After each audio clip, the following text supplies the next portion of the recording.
Hello, dear students. Welcome to What, Why, How, the daily initiative by IAS Baba, where we take up a current affair or an editorial and we declutter it in less than 10 minutes. The topic that I've chosen for today is something that you're going to constantly hear in the coming few days, which is your H1B visas and the issue related to H1B visas in your United States. So I know a lot of you would have heard this issue, but then most of us do not grasp exactly what the problem is when it comes to H1B visas. So, this is what we're going to try to explore in the next 10 minutes. First of all, to understand what is an H1B visa, H1B visa is actually a foreign worker visa which is given in the United States. Now, United States gave this particular kind of a visa so that US employers can hire foreign workers who are skilled in specific areas. It is not for all the occupations, it's only something called as specialty occupations.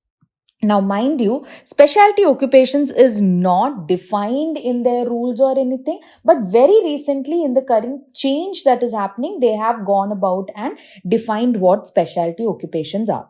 Now, as of now, or until the recent times, what was happening was it was for any area where you need skilled labor, a US employer could hire foreign workers.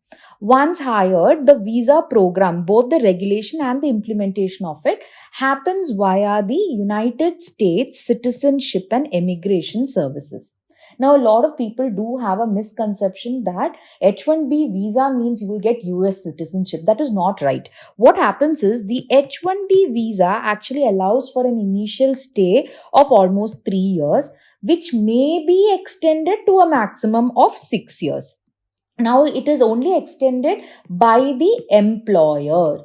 Once after 6 years, if that person has to remain over there, after this period, if the visa holder needs to stay over there, what has to be done is either they have to reapply the H1B visa or the visa holder must leave the United States. Now, most of the times, what happens is in that 6 year period, most people do start their process for citizenship, and once they do start their process for citizenship, then again they are allowed to be in your United States. Now, otherwise, if none of these things have happened, if they have not reapplied, if they have not started their process, then obviously what happens is the H1B visa holder should return back to their origin country. Now, it is not that all people who apply would get the H1B visas. The number of H1B visas issued every fiscal year is capped at almost 65,000. Now, after a certain period, what would happen is this H1B visa's basic requirement is they should have a graduate degree in a specialty field. If at all you do have a master's degree, for those who hold master's degree, the capping is almost 85,000. So again, there's an additional 20,000 visas that are given to those people who have the master's degree or any higher degree from a US institution. This is very important to understand. This is also the reason why a lot of H1B visa holders, what they do is in their time in United States, they start going for a master's degree in your United States itself so that they can extend their H1B visa in that manner also. Apart from your H1B visa, US also has certain other visa categories like the O category, which is for extraordinary ability in science, arts, education, business, or athletics. H2A, which is temporary agriculture worker. H2B, which is a labor of a temporary or seasonal nature. B2 visa, which is for tourism, vacation, or a pleasure visitor. And V visa for a non-immigrant visa or a spouse or child of a lawful permanent resident. president. Now, these are just for your information. You need to know, if at all a question does come, the question will be based on H1B, but it always pays to know what are the other areas that are there and what are the other visas that are utilized by Indians. Apart from your O category, all the other categories of visa are utilized by your Indian citizens. Now, coming back to the topic of H1B, the reason why H1B was even introduced was because, see, for a really long time, Japan, countries of the southeast, that is your Korea, South Korea, China, they were known to have exceptionally skilled labor. And in the new modern times, especially the times after the Second World War, what happened was these countries were making huge strides when it came to skilled labor.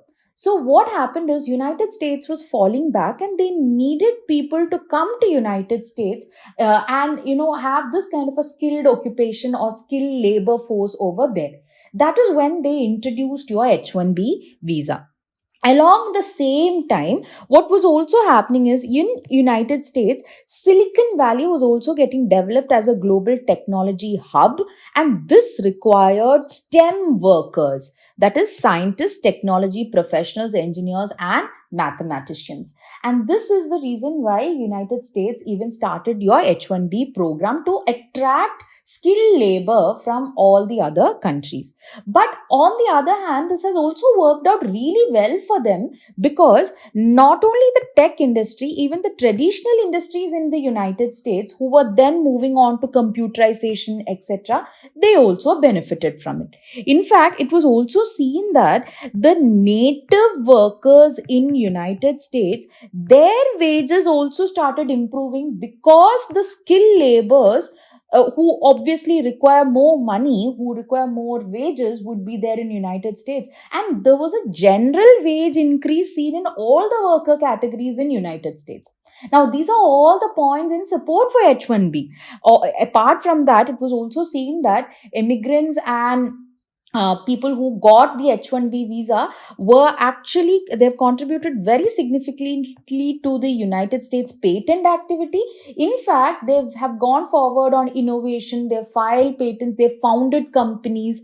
Apart from that, immigrants and native workers also complement each other in labor market. It's not the same jobs that both of them are fighting for. There are jobs which are there for the native workers, and there are jobs for the immigrants also, as opposed to the common idea where people say that no, the immigrants are taking our jobs or their jobs in their sense. It is not happening in United States. Then what exactly is the problem? The exact problem is something called as a global delivery model. See, United States introduced H1B visa so that they could have skilled labor, they could have innovation, it could boost their patent activity, etc. And it was working also. But then what happened is, certain companies like your Cognizant, TCS, etc., they had their bases in United States, and what they started doing is, they would just have a offshore companies in the sense that, so all of their activities would be happening in India, but their any kind of service delivery would only be happening in United States, which means it was called as a global delivery model. And this did not contribute anything to United States. In fact, it was the United States, for any kind of service delivery, they were getting cheap labor, but it was not contributing to the innovation or skill or any of those things in the country. So what happened is, this model, called as a global delivery model, that is followed by certain Indian companies in United States, is what is problematic for the people over there. This is what they keep saying, that this is not adding anything to the economy. In fact, it is taking the jobs of the people over there, jobs which are primarily in maybe customer connectivity, having end-to-end connectivity. You would have heard about BPO jobs. These are the jobs that are taken up by the Indian crowd from the United States workers. And this is the problematic aspect. Now, anyway, the reason why we are discussing all of this is because in the coming days, what is going to happen is, the H1B visa rules are now going to change with your Trump presidency. So At that point, we will again take it up for discussion, but now you have a complete idea about what H1B visa is, what is the problem related to it, etc. I hope this has been clear to you and absolutely decluttered. Again, the next time we meet, until the next time we meet, take care and happy learning.